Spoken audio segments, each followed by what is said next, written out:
Don't see anybody in there yet.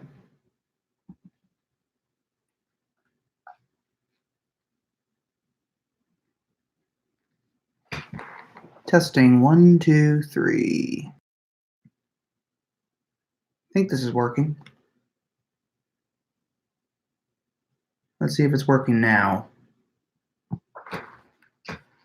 Well, I see that it's working, but I got nobody in here, so I'm just going to keep reading.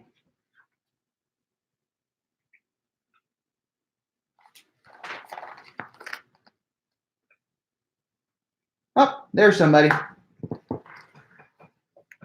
You are number 1. Can you hear me at all? To make sure this thing is working.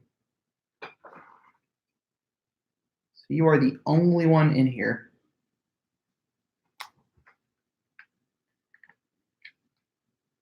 I can hear you loud and clear. Oh, good. Then I guess I got the settings worked. I had to switch to a different browser to get this to actually work.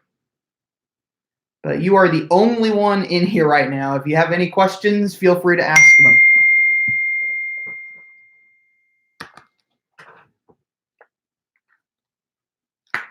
And if you're wondering what this is a book on motoring.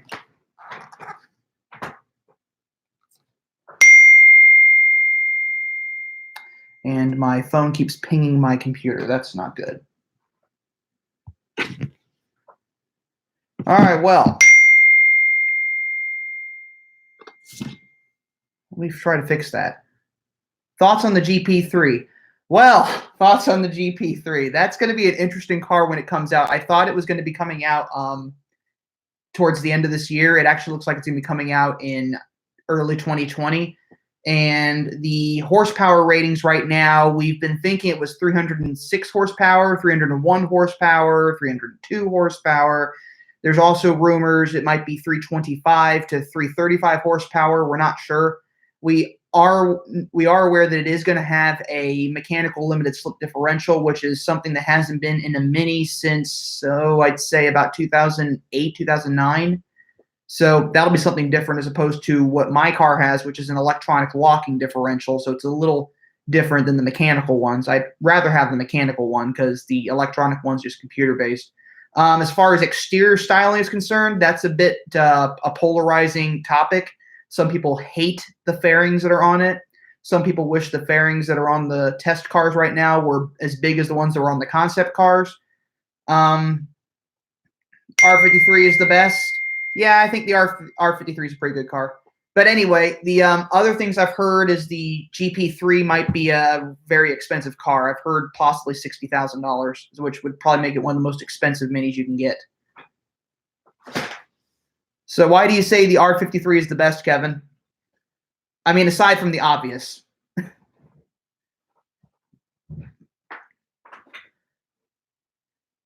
I definitely say my R53 was a pretty good one. Because wine. There you go. Yep, supercharger wine. That's something I miss. I've had a turbocharged Mini since reliable. Well, they're fairly reliable. I had to do a little bit of work on mine as it got older, but I do miss the supercharger whine. The R53 was a really fun vehicle. That whine from the supercharger, the popping from the tailpipes, that was all pretty fun. It was definitely closer to the classic British motoring style of car that I enjoyed about it. The turbo ones are still pretty decent. It really depends on the car. I mean, everyone knows about the horror stories with the N14. I've had 2 Minis with the N18, so I haven't really had any of the major problems with the turbocharged engine, apart from the fact that parts are incredibly expensive when you want to upgrade these cars. I have all these different ideas for my Clubman, and I don't have the money. But I do miss my R53. That was a good little car. I think I sold it to a guy who actually autocrosses it now. When I sold it, the air conditioning was starting to go. So the guy hasn't fixed the air conditioning, and he actually races it. So it works. It's a race car now. And it doesn't look anything like it used to do. It used to look, though. It was pepper white, and now it's wrapped in metallic blue. How's your Clubby going? My Clubman has now 87,750 miles on it. I just recently had the rear brakes replaced under maintenance plan. It had another oil change. It had a new belt put in. Recent upgrades, though, I installed PowerFlex lower engine mount inserts, so that made the car a lot stiffer. And I installed. Some people have like it looks like on the intercooler piping, it's a muffler for the piping that goes from the turbo to the intercooler. Usually you can replace it with a delete pipe. I replaced it with a pre-cooler, which is this metal tube that has fins all the way around it. Where am I located? I'm located in Kansas. So it's kind of weird that I have a YouTube channel in the middle of Kansas devoted solely to Mini Coopers, but it works. I'm actually close to the Kansas City area, so I'm able to go out to KC all the time. So it's not that bad of a location, really.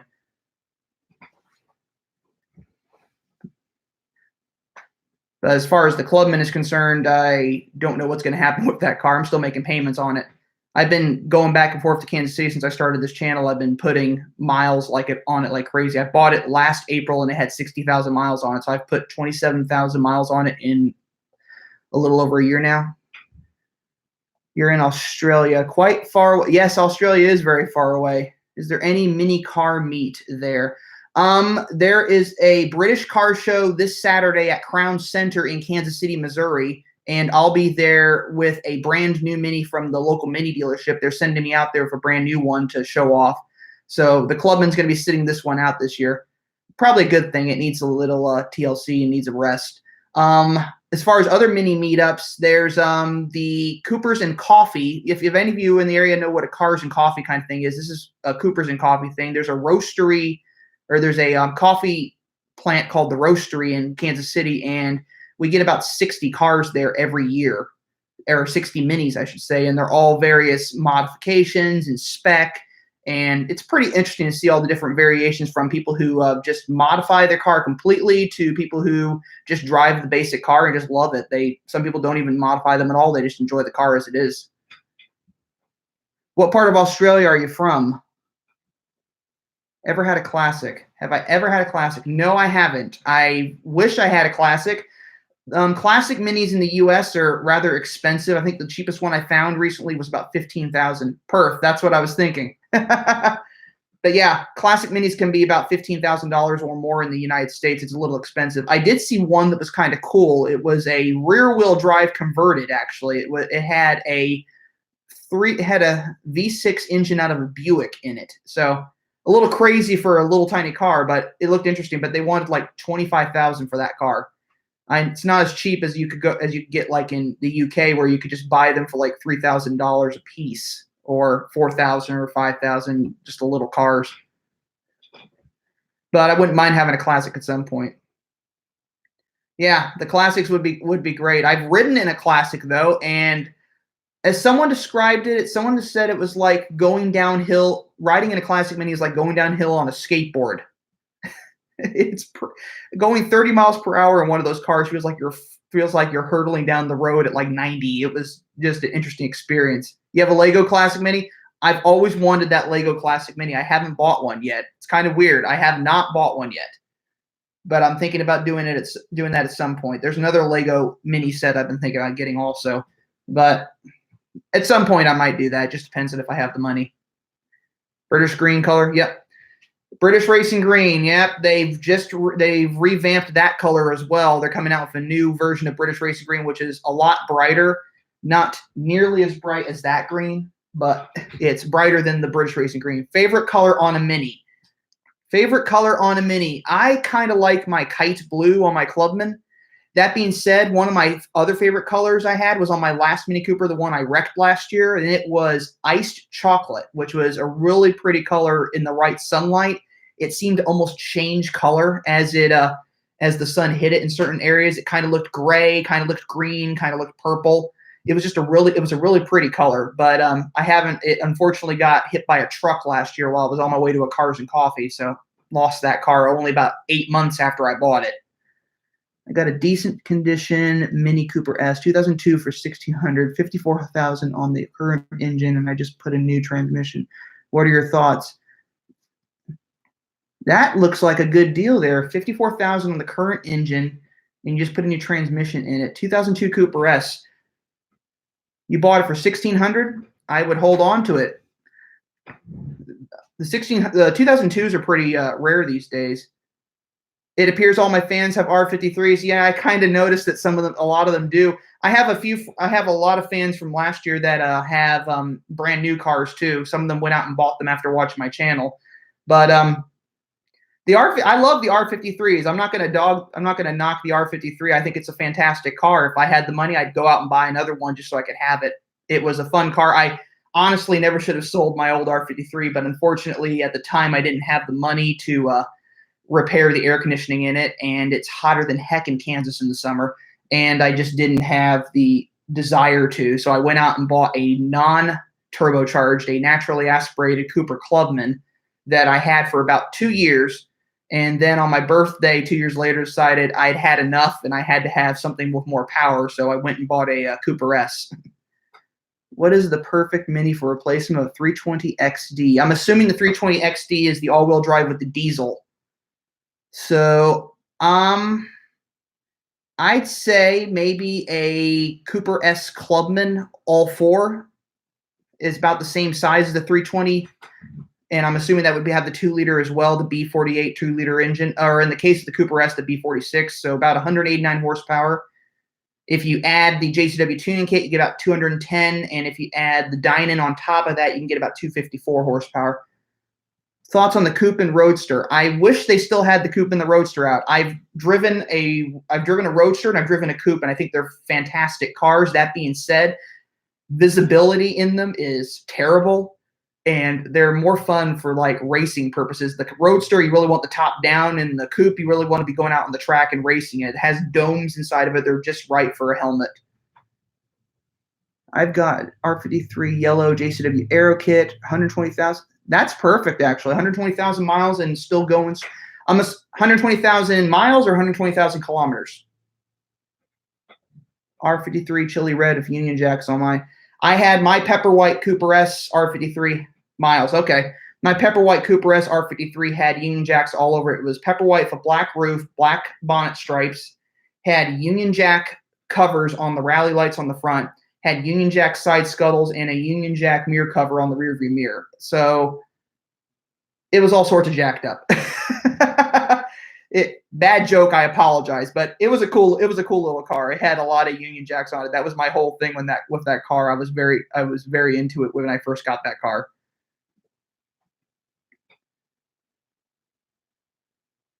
I'll follow you as soon as we're done with the live stream tonight. I'll follow you, but I'll check you out. If you want to find my Instagram, it's Zing83, ZING.83. And I usually post it in my YouTube videos as well in the description, so you guys can go follow me there, and you can chat with me in the messenger on that thing as well.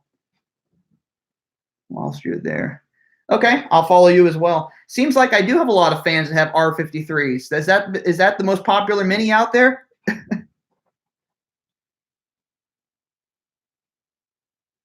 I'm a big fan of the R53 myself. That was the one that started it all. Yep, okay. So I do have a lot of fans of R53s, and here I am with an R55. So I know which way the wind blows. I might have to go out and buy myself an R53. Not many Minis down under. That would surprise me.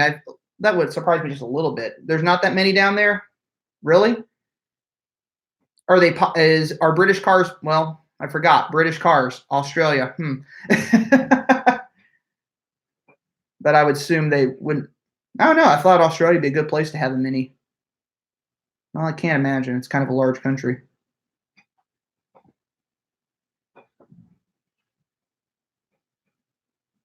But most 4x4s. Okay, so 4x4s and Utes, really. I don't know. Maybe Mini needs to come out with a mini Ute. Could be cool. I think they had one back for the original ones.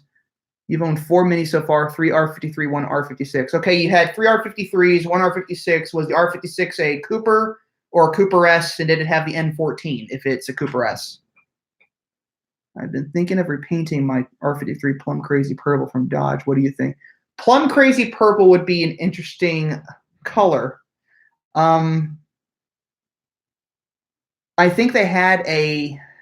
can't remember the name of that purple, but Mini had a purple at one point for the R53. That would be an interesting color choice. I'd go for it if you really want to. That would be something unique. I mean, Minis are supposed to be unique. This is just a Cooper R56. Okay, Kevin. So yeah, that would be a black-eyed purple. There you go, Hillary. Hey, Hillary, how are you? This is my friend Hillary. She's from out in Macon, Missouri. And she's also part of the local Mini community. So Kevin, you had an R53, R56 Cooper. Those aren't really bad. They're just a little on the slow side. At least that's what my experience was with my R55 Cooper Clubman. That being said, I did manage to drift it around a corner by accident one time,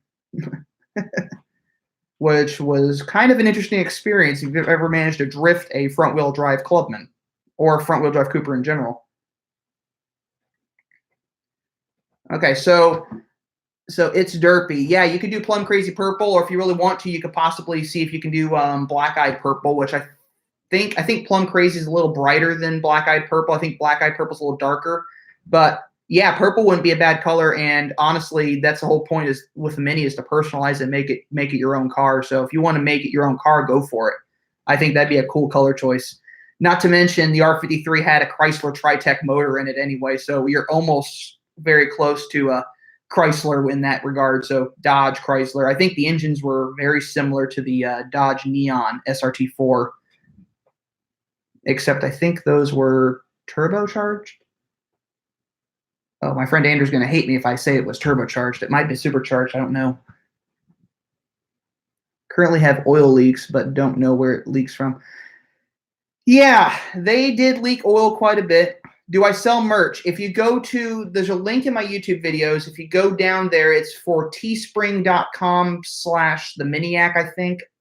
The-Miniac. I'm not sure specifically. I can't remember. But yeah, I have, I don't keep merch in the house because that would just be too much overhead. And so I just have this merch store through teespring.com. And basically you can go there and you can buy your t-shirts or stickers or cell phone cases. I got a lot of stuff on there right now, and I'm always coming up with new ideas. So there's a lot of stuff on there at the moment, and different sizes, different styles. I even have tank tops on there. I had a friend who wanted tank top, so I created a tank top for him. But anyway, Kevin, as far as your oil leaks are concerned, as a service technician once told me that if it's not leaking oil, it's not a Mini. I know that's a stupid thing to say, but if it's gushing oil, I think that's a concern. If it's not gushing oil, if it's just leaking oil, tackle them bit by bit. There's a possibility also, if depending on the model year of your R53, that oil might be coming from the engine mount as well. So if it's a 2005, 2006, you had a canister engine mount, and those had oil inside along with a rubber ring and then the steel casing around it. And as the engine rocks back and forth, that can get worn out over time and eventually just snap and just dumps the oil out. No check engine light, it's not Mini. No check engine light, it's not Mini. Well, then I guess my engine's Peugeot because it doesn't have a check engine light. Okay, so It's Derpy said it was the Neon SRT4 at turbo 2.4. Yep, that's correct. So they had a very similar engine block. I think it was almost the same engine block, but they bore it out to make the 2.4 Neon. Might have to check it out. Kevin, you sent me a link. I'll have to watch that a little later because I don't want to click off the live stream, but I'll check that out, and I'll check that out when we're done. But yeah, so ever drove a GP1 or GP2? I have not driven a GP1 or GP2. I had a friend who had a GP1. I have a acquaintance up in Nebraska who has a GP2, and I'm hoping that he might let me drive it someday.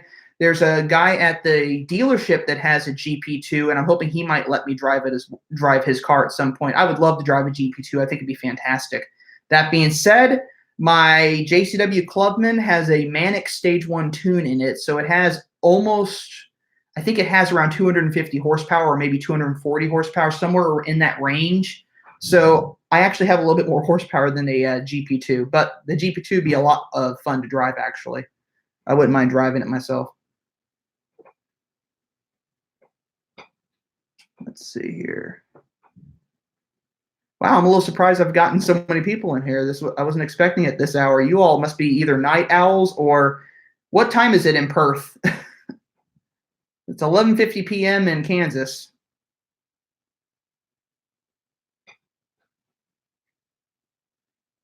Does the Clubby feel a lot bigger than the Clubby? Actually, is the normal Mini. Yeah, the Clubby actually is a really odd. It's an odd car. I've sat in when I first bought my. I'm in SoCal. You're in SoCal. It's 950 there. Okay. Someone else said they were in Perth. What would you say the best mods are for an R53? I'll get to your R53 in just a second. But the Clubman, the weird thing about the Clubman is the R55 and the R56. The Clubman from the front doors forward is the same as an R56. The from the front doors back, from the B pillars back, it's a completely different car. The roof is also taller than the R56, so it actually feels like a bigger car. It feels like you have a lot more headroom in there, which is kind of impressive. Going to get to It's Derpy's question. What would you say the best mods are for an R53? I would recommend doing a reduction pulley, either a 15% or a 17%. I know Craven Speed has one. Alta has one. I had the Alta on my car. And what's cool about it is it's a bolt-on hub, and then you it's a press-on hub, and then you bolt the pulley onto it. So then you can change it out if you want to go with a smaller one. But the pulley is always where I'd go with an R53 to start off. That would be a good place to start. It would be supercharger reduction pulley. Yep, Kevin said that right there, supercharger reduction pulley. I think the R56 is a little bigger than the R50. Interesting thing you should say that, Hillary. The R56 and the R50 have the same exact wheelbase, 97.1 inches. So they are actually almost the same size. And the current generation, the third generation Mini, is only 1 inch longer in wheelbase. It's 6 inches longer in overall length, but it's only 1 inch longer in wheelbase.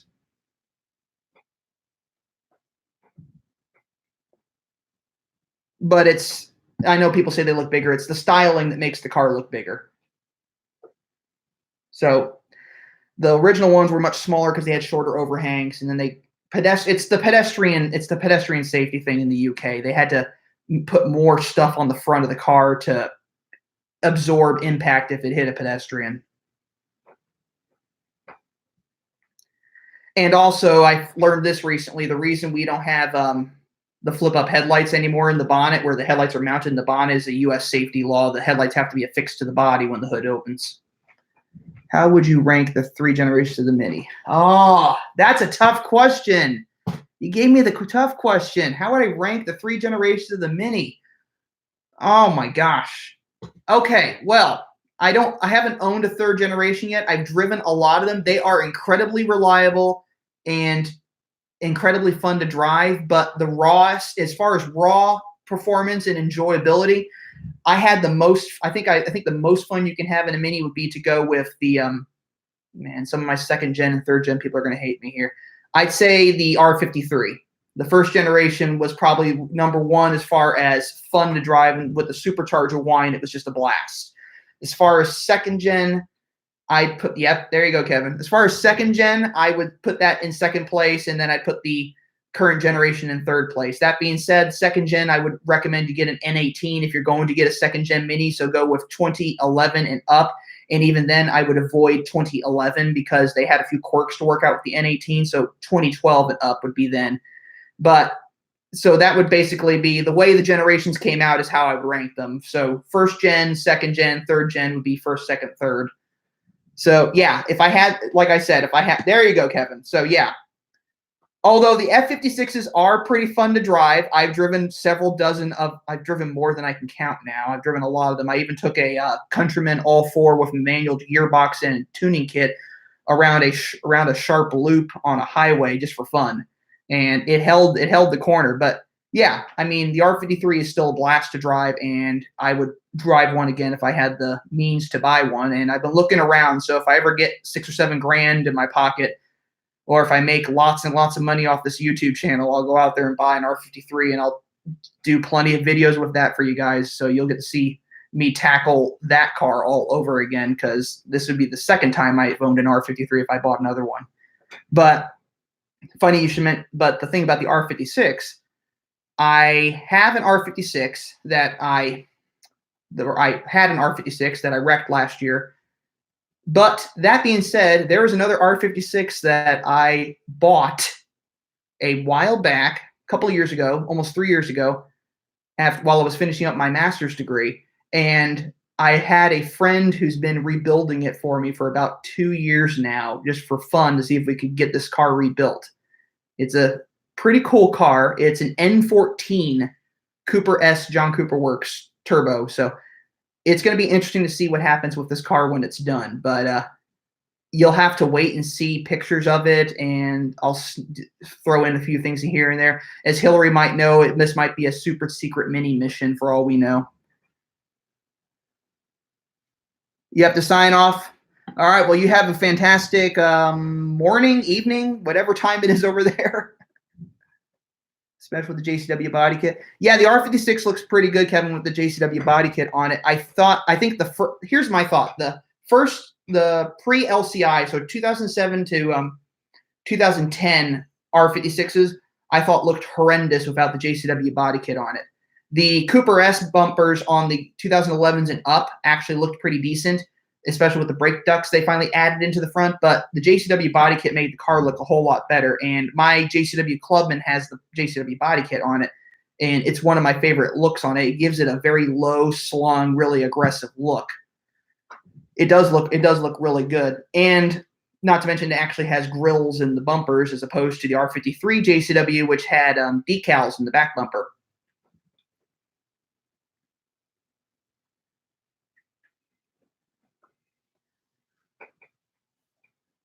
So what else do we have here? Well, you all might be wondering where I'm sitting. Useless decal, laugh out loud. Yep, the useless decal.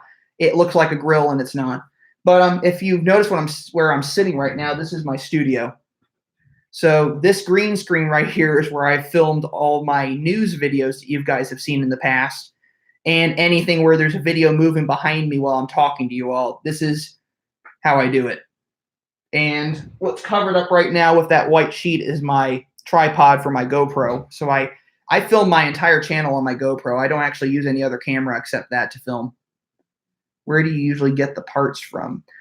Parts for my cars. I usually get them, if I have to get parts, I usually get, depending on if it's a OEM part, I usually buy them from the dealership. But if it's like aftermarket stuff, I go to ECS Tuning, I go to outmotoring.com. Those are my two favorite go-to places. What set of strut tower defenders would you recommend for an R53? All right, I have to recommend these because I had them on my R53. Craven Speed. The Craven Speed strut tower defenders are fantastic. They're solid. They're really thick metal plate, and they're really, really nice. That being said, M7 has strut tower defenders as well, and they include, well, you can get it as an option, but they also have a stress bar that you can put between the two defender plates. So you add a strut bar on the front of the car.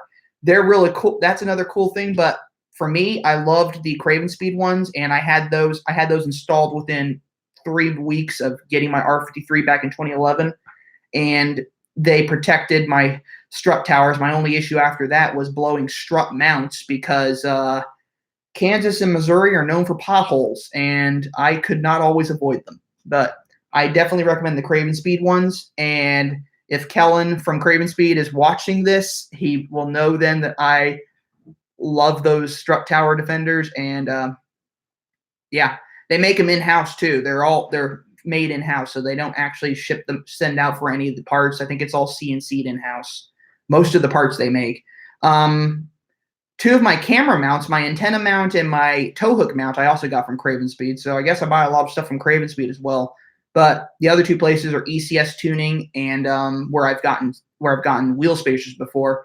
And then outmotoring.com has a lot of good parts as well. And I think I have a lot of connections in the mini community with that stuff. As far as vinyl goes, as far as vinyl accessories, so decals and stripes and stuff like that, I usually go to motoringstripes.com, and I usually work with Todd Pearson on getting that stuff done, and he's based out of Kansas City as well. Do you fix your Mini by yourself?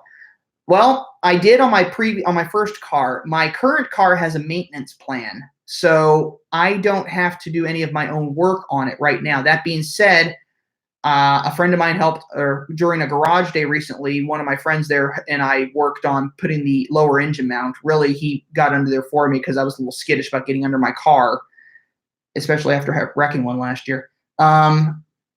I have friends help me work on my car if I can. That being said, it depends on what I'm working on. if it's something I can do myself, I'll do it. But I mean, my R53, I sat in my driveway for an entire day and replaced my strut mounts. I had pulled the struts out of the car. There's pictures somewhere on Flickr somewhere where of my car completely the front end completely torn open as I'm replacing my strut mounts. So that was a fun experience. I don't recommend doing that, but I have a maintenance plan, so I don't have to do any of my own work right now. But once that plan expires, I'm probably going to have to do some of the work myself. Still not as bad as middle of nowhere California. Some of the potholes in my town are bigger than a basketball. Well, I don't know about that. I've seen a few cars. There's at least one car I know of that came into Barron that had a came into Barron Mini, the dealership in KC. It had a bent wheel and a blown tire from hitting a pothole there. So I don't know, unless those potholes in California can swallow up a car. And they probably could. Who knows? Recently hit one and put a bulge. Yeah, that sucks. Looks like Ethan popped in here. So how are you? Aside from the fact that you recently hit a pothole and have a bulge in your tire, that sucks. Yeah, you might want to. Have you gotten it fixed yet, or are you still working on it?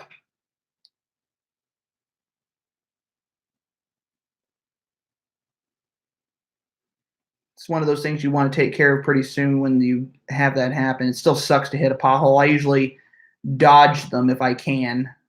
I'm good, haha. Tires had 5,000 miles on them. It's not bad, so I probably won't worry about it.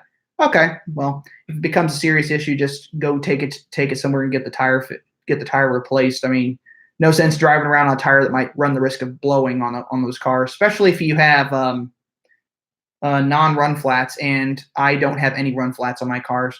Do you know if I can lower my Mini? You have adaptive dampers. I don't know if you can lower a car with adaptive dampers on it.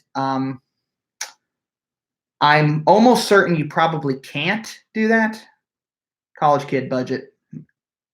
I've been there. But anyway, Diego, I don't know if you can lower the F56 with adaptive dampers, but I'll be at the dealership doing a video tomorrow, and I'll ask one of the mechanics there if you can. I think you probably could if you wanted to put the Pro suspension on it, but it means Pro suspension, JCW Pro suspension, or any coilover. But it would mean taking out the adaptive dampers completely and not using them, so that the system would become non-functional. So I don't know if you can actually. I don't think you can lower the dampers, but you probably could remove them from the car and put something else in there if you really wanted to. That being said, I love the adaptive damper control. It actually absorbs those potholes nicely. Half the roads around me are cracked to hell. So sometimes in the Mini, it feels like a Chinese-made massage chair that's broken.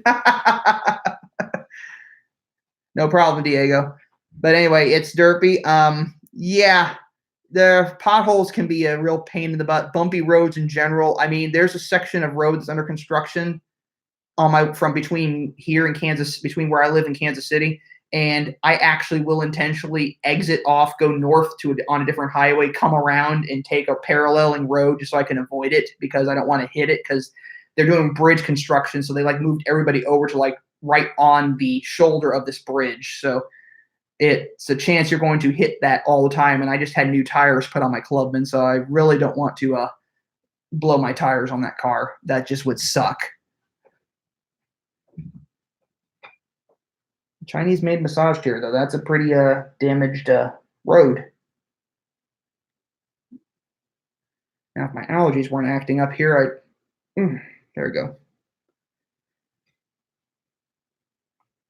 Now, some of you might notice I'm wearing glasses right now. I do wear glasses all the time, but when I'm doing my green screen videos, the glare from my lights hits me in the eyes. You know, it's a problem when your spine starts to look like the road. Go into the doctor and tell them the road caused you scoliosis. Not that that's a thing to laugh about, but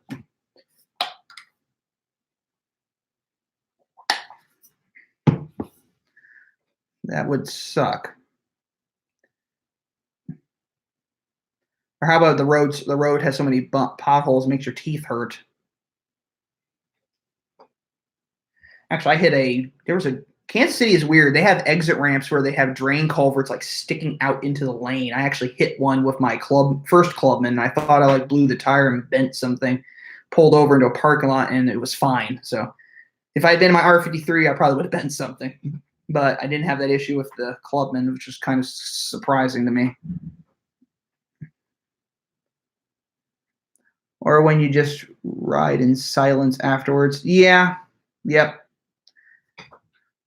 You hit those potholes and you just ride in silence like cussing up a storm. Race car things, am I right? Yep, race car things. Always breaking something. Always breaking something, always thinking you're breaking something. It happens depending on the car.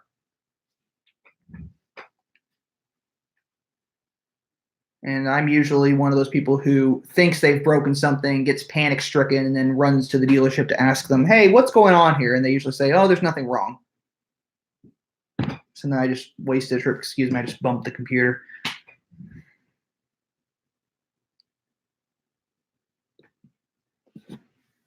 So what else do I have going on right now? Well, the cars I'm filming tomorrow are two black Mini Coopers that had some new stripes put on them from motoringstripes.com, the guy who does all the vinyl work. So they're pretty nice. One's a manual Cooper S base model, basic Cooper S, so a classic trim, and the other one is a signature trim Cooper S that's black as well with an automatic. I've driven the car before. It's not bad, but has some pretty cool stripes on it. Both of them have really cool stripe combos on it. So it's kind of a video that'll be showing you guys what kind of interesting stuff you can do with the cars. The guy who did the vinyl work on them has a completely wrapped car of his own. In fact, on Instagram, you'll see a lot of his work. If you go to Todd's Mods, if you go to @Todd's Mods, and that's where he posts pictures of all the cars he's done vinyl work on, or his own personal car he's wrapped in a matte blue, which is pretty cool. And he has a few other things planned, but he's wrapped over 8,000. He's done vinyl work on over 8,000 Minis. I think it's closer to 10,000 now, but he goes all over the country sometimes and does those things. What else is going on? Because I'm dumb. When I first got in, I immediately went and took it for a top speed run and passed a cop. Luckily, he let me go because he didn't clock me. Did you see the new Mini with 306 horsepower? I didn't see it in person. I did post a video on it this afternoon when I first got the notice. I went over to the press club and I uploaded the video and sent it out to you guys so you could watch the video of the launch on the new Clubman. But yeah, it's pretty sharp. I always regret not getting a manual, but I couldn't pass up a deal I got mine. Yeah, it depends. It really depends with the manual and the automatic. I mean, I've driven JCWs with the manual and the automatic, with the manual and with the automatic, and they both are pretty fun to drive. I still prefer the manual, obviously, but the automatic's not terrible. Countryman All 4S or Cooper S 2-door iconic trim, your preference? Oh, that's tough. Both of them are equally fun to drive. I've driven iconic trims in both of those cars. I'd say it depends on your needs. If you're going to be carrying a lot of people around with you, I'd go with the Countryman All 4S and I'd also order it with the tuning kit. I'd order both of them with the tuning kit, so you get 210 horsepower. Cooper S 2-door iconic. That would be my preference. I'd get one with a manual gearbox, of course, and I'd probably get it in white silver, maybe British Racing Green, somewhere around those choices. But it's really your preference. If you had to pick one or the other, they're both equally fun cars. If it were me personally, and given I don't have a family, I usually only one in my own car, I'd probably go with the Cooper S 2-door in iconic trim. But if you're going to be carrying a lot of people around and you have a family, I'd go with the Countryman All 4S. That are both equally fun to drive cars. But that's a good question, Peter. Thanks.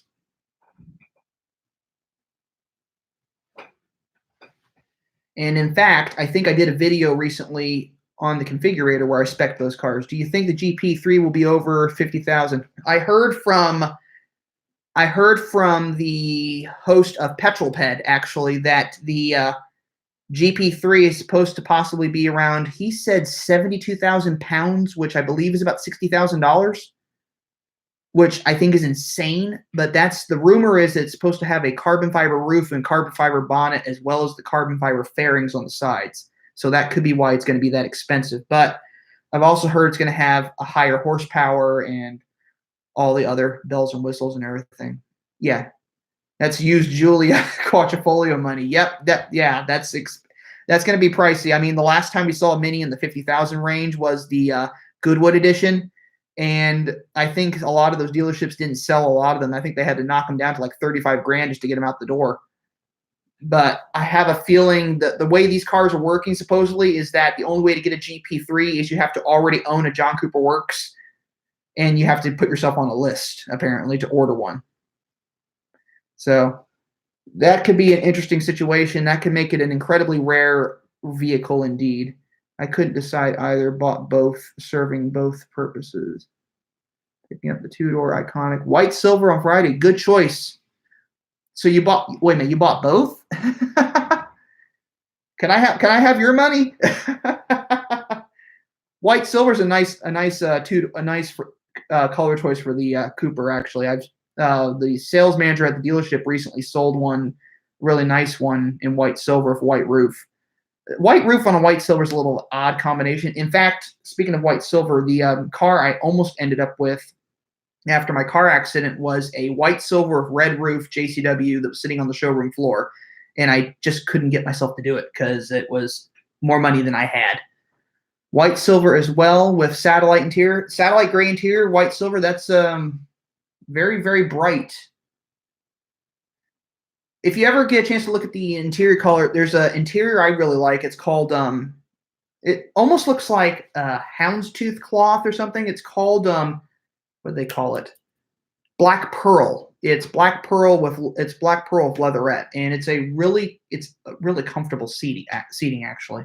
But the satellite gray, my only problem with the satellite gray is I have a feeling that color transfer from your clothing, so like denim, like blue jeans or something, would like rub off on the fabric, maybe on the leather upholstery. I'm not sure, but it is a nice color, and it works really well with certain color combinations.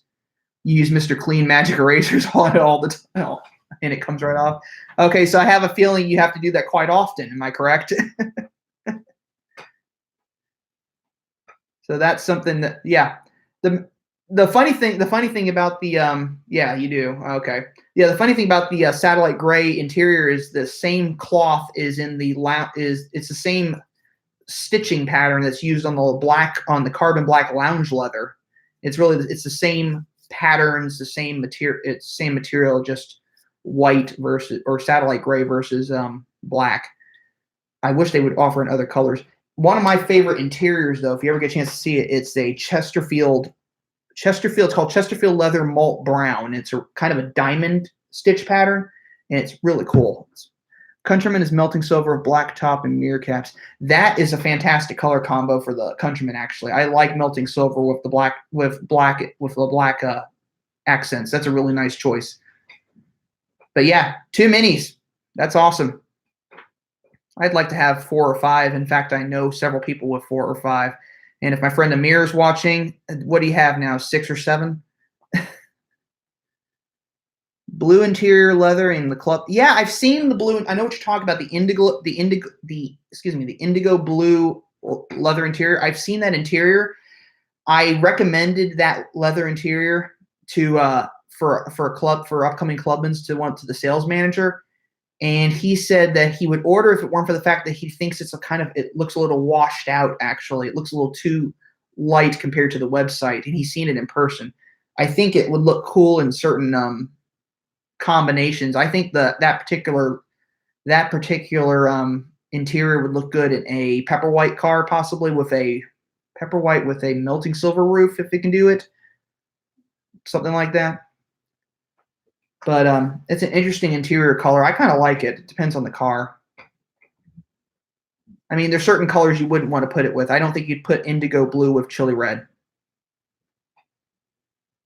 Well, you could, but it would look strange.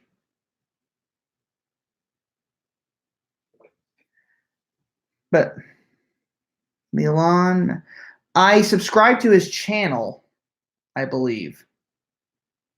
Assuming he has a, yeah, I think I subscribe to his channel, but I don't know him personally. but I have seen his channel before. I think if I'm correct, let me check here. Excuse me, guys. I'll look at my phone. So it's Milan. There it is. Yeah, I am subscribed to his channel. Oh yeah, I know who that is. He was working on a Mini, it looks like here. Looks like he's still working on his Mini. What is he putting in there? They just doing an engine rebuild? Excuse me. Yeah, I subscribed to his channel. I saw the Mini build that he was working on a while back, and I was kind of curious about it. Bless you. Haha, thank you. I know it's a bit of a delayed reaction between me sneezing and you all hearing me sneeze, I guess, but yeah, I know who that is. I've watched his channel before, but it's interesting. Looks like an interesting project he's working on. I wish I could have shown the rebuild of the project car. We just codenamed it.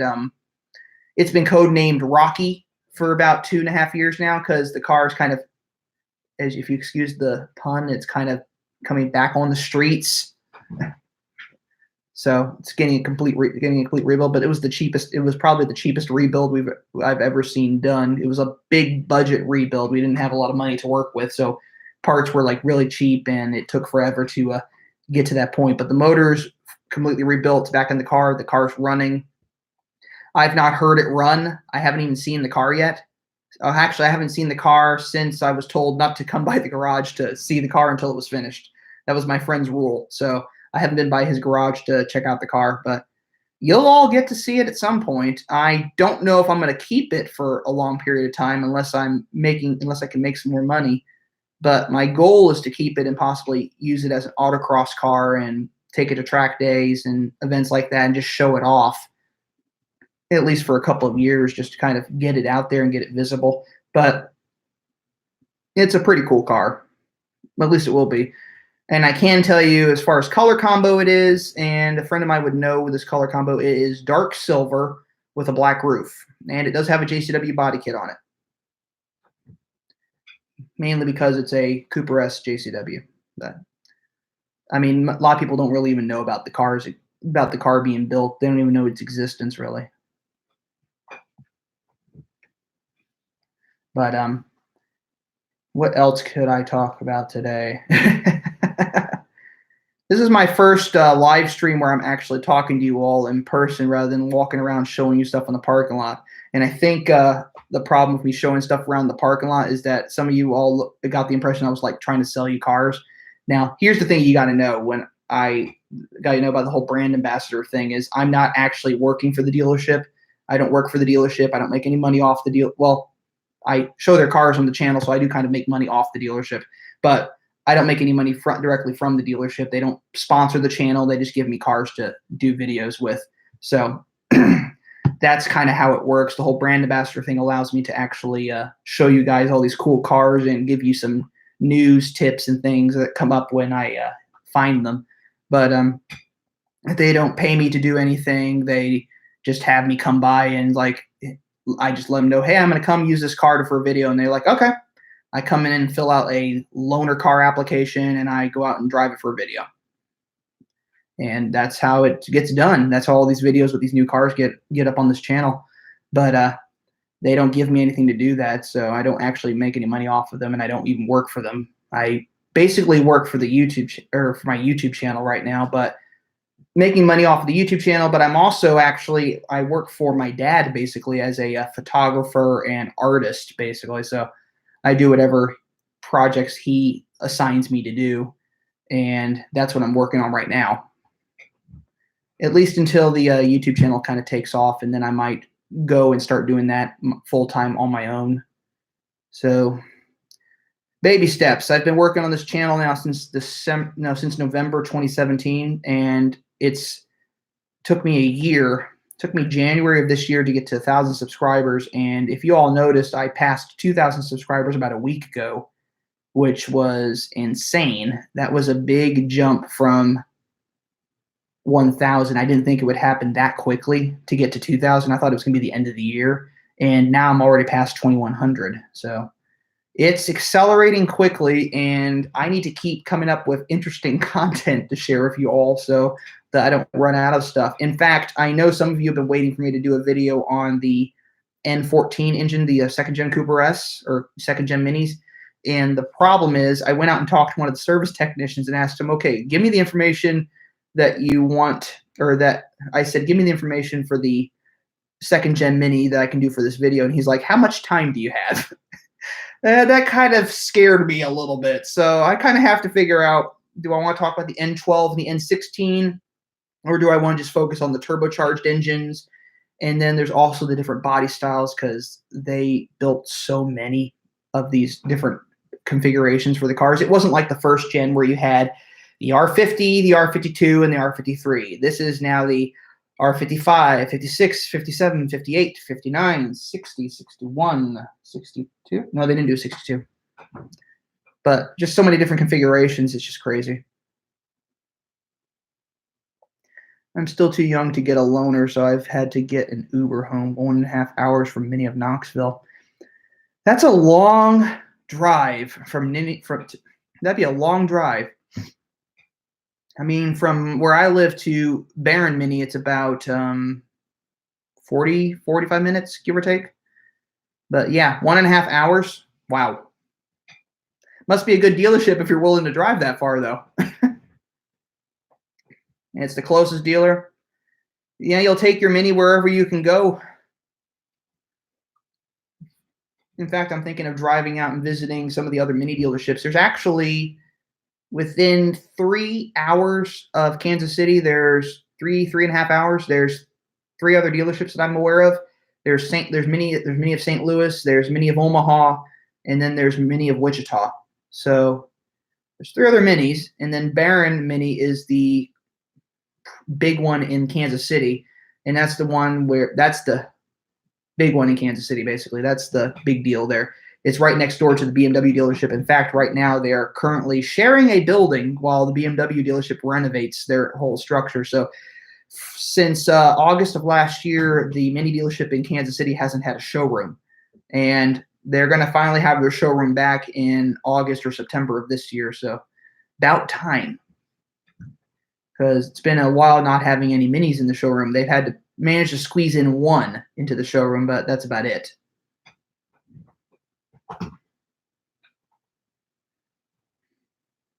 So any other questions on, well, ask me anything. You want to ask me a question about an R56? What questions do you have about the N14 or the current generation or the first generation, so that I don't have to do the video on the N14? No, I'm still going to do a video on the N14. Trust me. In fact, I have other videos coming up for you guys and some other surprises in store down the road. I mean, I actually have a friend with an N14 JCW Clubman who's going to be doing we're going to try to see about doing a video with his Clubman and my Clubman in there. And I'm also working on possibly doing some videos with my Clubman as well, because I haven't really thought of anything yet to do with that car as far as videos are concerned, as far as possibly just giving you a better walk around of it in a driving video, because I think I did a review of it last time, and it wasn't really, that was a first review video of that car, and it wasn't a very good video. I think it wasn't a very good video. It wasn't even really a review. My review videos are more like feature videos. I kind of just bring the car out, show it to you all, and show you all the cool stuff it has. I don't really like compare it to anything, because part of my thing is I really want it to be focused on Mini content. And if some of you go back to some of my earliest videos, my really early videos, you might notice I tried to do some videos with Mustangs and other cars and auto show stuff, and tried to work with a friend of mine doing that stuff. What I ended up finding out is it works better to do this channel on my own. It didn't exactly work to try to combine two things, so which is why a lot of those videos don't have any views on them, or have barely any views on them. But it's kind of hit or miss with some of my videos. Sometimes they're either really good, sometimes they're not that good. It just depends on time of day. Like right now, apparently it's 12:24 a.m. in the U.S., whatever time it is over wherever you all are. But 1224 where I am, and you all have been in here chatting, so that's appreciated. That was not what I was expecting. I was thinking it was probably going to be really slow. But I did want to share with you all, if since some of you know that the favorite other car other than the Mini, it's 1224 from you too. Okay, so you must be in the Midwest as well, or close to the Midwest. Favorite car other than the Mini? I have a friend. Well, he's kind of an acquaintance right now, but he's a BMW sales associate over at the BMW dealership in Kansas City, and he has. I kind of like this car. It's an M240i, but I think if I had to pick a BMW, I'd probably get an M2, just because I kind of like it. It's kind of close to the way the original BMW M3 was. So if I had to pick something other than a Mini, I'd probably go maybe a BMW M2 because I think it's a cool car. And it's still the inline. It's the inline six. It's the way it's still kind of the smaller car, unlike the bigger ones. You've seen some of the current M3s and M4s; they've gotten huge. So I'd probably go with an M2 maybe for if I had to pick a different car. That's one option. There's others out there, I'm sure, but I try to stay away from like American-made cars, I guess, because I just don't always like them. They're not always that well built. In fact, some people say, well, the Ford Focus is American-made, or the Ford Focus RS. Though, little known fact, the Ford Focus RS is built in Germany. So that's another car I'd consider. But I told a friend of mine, I actually found out that the Ford Focus RS has a horrible turning radius. It's worse than the Mini. But anyway, favorite car other than the Mini, I'd say a BMW M2. But anyway, as I was trying to say, the 60th anniversary of Mini's coming up. So I actually bought this recently. It's kind of cool. I'm not going to show the author because he's not promoting it, but I had to have this book, so I bought this. It's just the Mini 60 Years book. I haven't even read it yet, but it's pretty cool. But I just wanted to show it to you all. The author didn't tell me to show it off or anything, so I'm just showing you guys. And I paid full price for that book too. So that's the other thing. Unless if someone actually gave me stuff and wanted me to promote it on the channel, I'd tell you guys that I'm promoting that and that they sponsored it. But in this instance, I don't usually do that. If anything I show you on the channel, it's usually I paid money for it already. I paid full price for it. So like when I did my video on the GoPro mounts and things and the grill badges and all that stuff, I paid for all that stuff. So every part that you usually see on this channel, I usually pay full price for. I don't get like special deals from the companies to do that. But Ethan, let me ask you then, what would be your favorite car other than a Mini? If you had to pick something other than a Mini. I mean, naturally, everyone in here wants to just have Minis. If I had my ideal garage, it would just be full of Minis. But, well, I take that back. There might be other cars I'd look at, but I'm pretty partial to the Mini just because it's just a fun car. But let me pose that question to all of you that are in here right now. There's about 6 of you right now. So what would be your favorite car other than a Mini if you had to pick something else? Giulia Quattrofolio. If we're talking about reasonable dream cars. I don't know. Is a Giulia a reasonable dream car? Seems a little expensive.